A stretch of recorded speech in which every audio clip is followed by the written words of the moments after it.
मेरा नाम सूरज है और मैं निकल चुका हूँ अपनी पहली बाइक ट्रिप पे, सोलो बाइक ट्रिप पे। इससे पहले भी मैंने कुछ ट्रिप्स की हैं, नेपाल के लिए, बनारस के लिए, सिक्किम गैंगटॉक के लिए, फिर रिसेंटली मैं विशाखापट्टनम भी गया था, बट वो सोलो नहीं थी।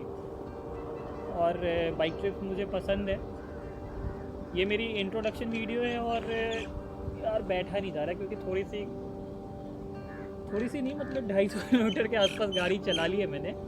और अभी मैं कहीं पूर्णिया के आसपास हूँ। ये मेरी इंट्रोडक्शन वीडियो है और कायदे से मुझे तो इसको ट्रैवल से पहले बनाना चाहिए था, पर क्या है कि जब तक आप निकल नहीं जाते तब तक आपको नहीं पता होता कि क्या होने वाला है। और मैं श्योर नहीं था कि मैं निकल पाऊँगा या नहीं पाऊँगा। यार थक गया था लोगों से, वही मोनोटोनस सी लाइफ से, सो खाओ उठो, सो खाओ उठो, खाकर सो, सोकर खाओ। मतलब कि जीवन बस ऐसे ही चल रहा था। मतलब पिछले फरवरी लॉकडाउन से वर्क फ्रॉम होम चला, फिर बेरोज़गार फ्रॉम होम चला, तो ऐसे करके मतलब कि चलता ही रहा और ज़िंदगी एक कमरे में सिमट के रह गई थी। और पता नहीं चला मतलब कि पिछले फरवरी से अभी ये मार्च आ गया है कि समय कैसे कटा, कोई दिन एक दूसरे से अलग नहीं था। तो मैं बहुत ज़्यादा थक गया था। हाँ, ये बात अलग है कि मेरे पास कोई सेविंग नहीं है अभी, और बहुत कम सेविंग है। ये भी नहीं कहूँगा कि बिल्कुल भी पैसे नहीं है, पेट्रोल डलवाने के पैसे हैं और अपने पेट में खाने के लिए भी थोड़े से पैसे हैं, बट ज़्यादा नहीं है, सफिशिएंट भी नहीं है मैं कहूँगा। और मुझे नहीं पता कि मैं कहाँ जाने वाला हूँ एग्जैक्टली, कुछ सॉर्टेड भी नहीं है। बट मैंने अपना टेंट ले लिया है, स्लीपिंग बैग ले लिया है, और मेरी प्यारी बाइक मेरे साथ है। मुझे बहुत प्यार है अपने विक्रांत से, बहुत अच्छा परफॉर्म करती है। और मतलब कि बहुत ज़्यादा हैवी भी नहीं है, 150 सीसी है, और एक अच्छा एवरेज भी देती है। और अभी तक तो बहुत अच्छा साथ दिया उसने मेरा। तो मुझे नहीं पता कि मैं कहाँ जाने वाला हूँ, क्या कर रहा हूँ। तो बस निकल लिया यूँ ही कि देखते हैं, कुछ करते हैं। तो यार थक गया था, दिमाग लगा लगा के सोचा थोड़ा सा मोटा काम करता हूँ, है ना, उसमें दिमाग कम लगे, दिल ज़्यादा लगे। स्लीपिंग बैग है मेरे साथ, टेंट है मेरे पास, तो मैं कोशिश करूँगा नो होटल चैलेंज लेने की, यानी कि कहीं भी होटल ना लूँ। यार ऑनेस्टली बोलूँ तो मेरे पास पैसे भी नहीं है, और मुझे वर्थ इट भी नहीं लगता कि बस एक रात सोने के लिए आप होटल में 1000-1500 रुपये इन्वेस्ट कर दो, है ना। कभी कभी आपको मिल जाएंगे 500 के होटल पर, वो ढंग के भी नहीं होते। और मतलब कि यार मैं तो 200 रुपये भी ना दूँ, 500 रुपये तो छोड़ो तो बस निकल चुका हूँ, अब देखो कहाँ तक जाते हैं। कुछ प्लान आउट नहीं किया है कि कहाँ पहले जाना है, कैसे मैनेज करना है। बस थक गया था, तो निकल आया कुछ अलग करने के लिए कि चलो थोड़ा कुछ लोगों से मिलेंगे, कुछ अलग ज़िंदगियाँ देखेंगे करीब से, और कुछ खूबसूरत नज़ारे भी होंगे।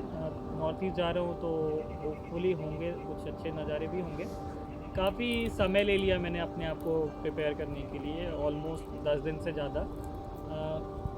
बहुत सारे रीज़न्स हैं। पहले तो मुझे बहुत सारी चीज़ें मिटिगेट करनी पड़ी लॉजिस्टिक्स में कि भाई क्या चीज़ें मैनेज कर सकते हो, क्या चीज़ें नहीं कर सकते हो। उसके बाद जो सबसे बड़ा इशू है कि फैमिली को कन्विंस करना, तो उसमें तो मैं यार फेल हो गया मैं लिटरली फेल हो गया, मैं थक गया। और मम्मी पापा ने तो बस इसलिए नहीं कुछ बोला कि मैं 1 महीने से रट लगाए रखा था कि मुझे जाना है जाना है जाना है। तो फाइनली सो हो गया कि हाँ ठीक है चले जाओ, अब तुम्हारा इतना मनी है और मतलब कि तुम सुनने से रहे। तो अब इसका मतलब ये नहीं कि मैं हाथ से निकल गया हूँ ठीक है, बस ये है यार कि मैं समझा नहीं सकता ना कि ठीक है, वो सेफ्टी का कंसर्न है, बहुत सारी चीज़ें हैं कि जाओगे एक तो अकेले, मतलब कि बहुत ज़्यादा इश्यूज़ हैं अकेले। तो पहले समझ ही नहीं आता कि कहाँ रुकोगे, क्या करोगे, खासकर आपके पहले से प्लान चीज़ें नहीं हो, होटल नहीं हो, कोई एकोमोडेशन नहीं हो, तो बहुत ज़्यादा इश्यूज़ है यार। मतलब सिक्योरिटी का बहुत बड़ा कंसर्न है। पर मैं इतना कहता हूँ कि अगर मेरे जैसा 6 फुट का लौंडा अगर इस देश में सुरक्षित नहीं रह पाया, मैं नहीं कह रहा नहीं हूँ मतलब अगर मेरे साथ कुछ हो जाता है तो फिर बाकी जनता तो भूल ही जाओ भाई। तो ये मैं अपने ऊपर ही टेस्ट कर रहा हूँ, एक सोशल एक्सपेरिमेंट। ये देखते हैं मतलब कि बहुत लो बजट में सरवाइव किया जा सकता है, नहीं क्या किया जा सकता है। तो बाकी अगर मेरे साथ कुछ हो जाता है तो ईश्वर है, एक ही जान है, अल्लाह लेगा या मोहल्ला लेगा, कोई तो लेगा ही यार। और जिंदा तो कोई नहीं जाने वाला वापस, तो चलेगा, देखते हैं क्या करना है ना। अब एक छोटा सा मोटो ब्लॉगिंग का भी मैंने सोचा है कि हर दिन जो भी होगा मेरे साथ, जैसे भी एक्सपीरियंसेस होंगे जहाँ जहाँ भी ट्रैवल करूँगा उसको मैं डॉक्यूमेंट करने की कोशिश करूँगा, और जैसे एक्सपीरियंसेस होंगे उस पर मैं बात करने की कोशिश करूँगा, शेयर करूँगा। पर मैं अच्छा नहीं हूँ उसमें यार, देखो मैं आई कांटेक्ट भी नहीं कर पाता, सारी चीज़ें हैं मेरे साथ, पर ठीक है ना, कैमरे में देखने में तकलीफ़ होती है मुझे, पर ठीक है यार, धीरे धीरे सीख जाएंगे। और दुनिया देखे ना देखे, लोग मिले ना मिले, पर मैं बाद में इसको देखूँगा और बहुत इन्जॉय करने वाला हूँ, क्योंकि आज तक जो भी मैंने ट्रिप करी है तो मैंने उसको कभी रिग्रेट नहीं किया, चाहे पैसे लगे हो चाहे नहीं लगा हो, पर दिल ज़रूर लगा है। तो ट्रिप्स में भी कोई नहीं रिग्रेट करता, आप भी नहीं करने होगे। और एक बात ये है कि जो भी चीज़ें मैं करने जा रहा हूँ उसका डायरेक्टर भी मैं ही हूँ, एक्टर भी मैं ही हूँ, एडिटर भी मैं ही हूँ, सिनेमाटोग्राफर भी मैं ही हूँ, स्टंट मैन भी मैं ही हूँ। तो यार एक तो ये भी समझ लो कि ये चीज़ें आप घर में करने का ट्राई मत करो, ठीक है। ये सारे स्टंट एक प्रोफेशनल के द्वारा किए जा रहे हो, है ना, जो मैं हूँ। और कौन होगा, मैं ही हूँ अपने हीरो, अपना हीरो खुद ही हूँ मैं ही हूँ प्रोफेशनल। तो एक बात ये है कि जो भी चीज़ें मैं कर रहा हूँ आप घर पे अपने मत ट्राई करना, क्योंकि यार घर पे कर ही नहीं पाओगे, इसके लिए निकलना पड़ता है, ठीक है। निकलो थोड़ा, जलो, क्या जड़ बुद्धि की तरह घर में बैठे हो, पेड़ पौधे हो का कि टिका लिया तो टिका लिया, अब जड़ें खोद देंगे पाताल तक चले जाएंगे।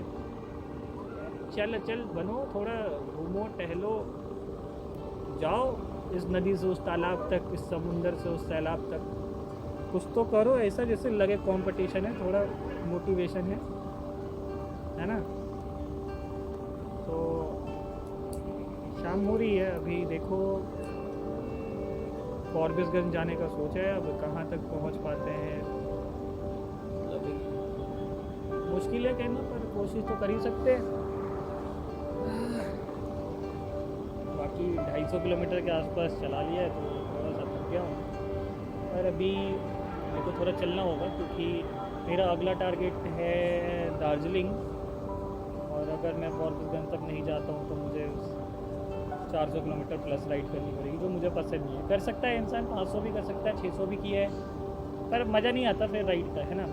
तो मेरे हिसाब से कन्वीनियंट राइड कुछ भी है तो वो 300 के अंदर है ना, 300 के अंदर करो, फिर अच्छी सी जगह ढूंढो, दबा के खाना खाओ और सो जाओ। लेकिन मेरे साथ है कि अभी जो भी मैं शूट कर रहा हूँ, जो भी मोटो ब्लॉगिंग करूँगा, फिर उसको बैठ के रात को एडिट करो। और ये भी है कि मैं हर दिन चाहूँगा कि एक कंटेंट डेवलप करूँ, क्योंकि यार मेरे पास उतना स्पेस नहीं है। अब मैं हर दिन शूट करूँ और वो फाइलें जमा होती जाएँ तो फिर वो वेस्ट हो जाएंगी। तो मैंने ये भी सोचा है कि जो भी शूट करूँ उसको अगले दिन अपलोड कर दूँ, एटलीस्ट उसको एक कंपाइलेशन में डाल दूँ, ताकि बाद में मैं उसको रिव्यू कर सकूँ, देख सकूँ। नहीं तो आप भी जानते हो कि यार फ़ोटो लोग खींच लेते हैं, वीडियोस बना लेते हैं 1-1 मिनट 2-2 मिनट के, उसको दोबारा कोई देखता नहीं, डंप हो जाती है, करप्ट हो जाती है, क्रैश हो जाती है, फिक जाती है, पता भी नहीं चलता कि क्या था। तो इसलिए ज़रूरी है कि जो भी चीज़ें करें उसका एक जस्ट एक कोड निकाल लो कि हाँ क्या सीन था, और कंक्लूड कर दो यार उसको।